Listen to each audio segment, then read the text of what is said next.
घर घर जाकर बर्तन मांजकर अपना और बेटे का गुजारा करने वाली माँ को एक दिन बेटे ने टीचर का दिया हुआ एक पत्र थमाते हुए कहा कि अध्यापक ने यह पत्र आपको देने के लिए कहा है। उन्होंने कहा कि तुम इस पत्र को अपनी माँ को दे देना। उसकी माँ ने जैसे ही वह पत्र पढ़ा वह मन ही मन मुस्कुराने लगी। माँ को मुस्कुराता देख बेटे ने खुशी का कारण पूछा, जिस पर माँ ने बड़े प्यार से बेटे के सिर पर अपनी ममता का हाथ फेरते हुए कहा कि बेटा, इसमें लिखा है कि आपका बेटा कक्षा में सबसे होशियार है। हमारे पास ऐसे अध्यापक नहीं है जो आपके बच्चों को पढ़ा सके, इसलिए आप इसका एडमिशन किसी और स्कूल में करवा दीजिए। लड़का यह सुनकर बहुत खुश हो गया और मन लगा के पढ़ने लगा। माँ ने बेटे का एडमिशन दूसरे स्कूल में करवा दिया। उस बच्चे ने खूब मन लगा के पढ़ाई की और आगे चलकर अपनी मेहनत के दम पर महान वैज्ञानिक अल्बर्ट आइंस्टीन बन गया। वक्त गुजरता गया और एक दिन महान वैज्ञानिक अल्बर्ट आइंस्टीन की मां का निधन हो गया।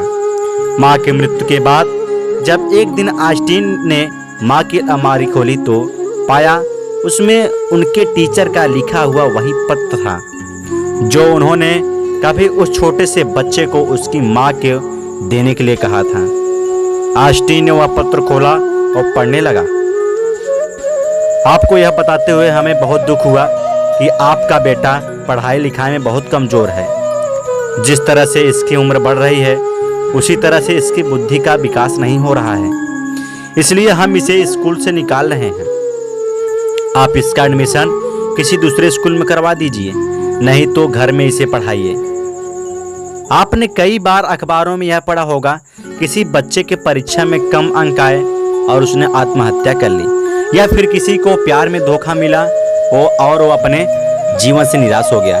लेकिन जिस प्रकार पत्र पढ़कर आइंस्टीन की मां ने अपने बेटे की सोच बदल दी, ठीक उसी प्रकार आप भी जीवन में मिलने वाली कठिनाइयों का हिम्मत से सामना करते हुए अपनी सोच बदलकर अपने लक्ष्य को प्राप्त कर सकते हैं। बताइए, जब ऐसी माँ जो अपने बेटे की बुराई पत्र में पढ़कर अब अपने बेटे की वाहवाही करती हो, तो ऐसी माँ बताओ कहाँ हो सकती है। वह अपने बेटे की एक प्रकार की इतना वाहवाही किया कि वह उसका बेटा मन लगा के पढ़ने लगा और बाद में वही दुनिया का सबसे बड़ा साइंटिस्ट बन गया। और उस साइंटिस्ट का नाम क्या है? Albert Einstein.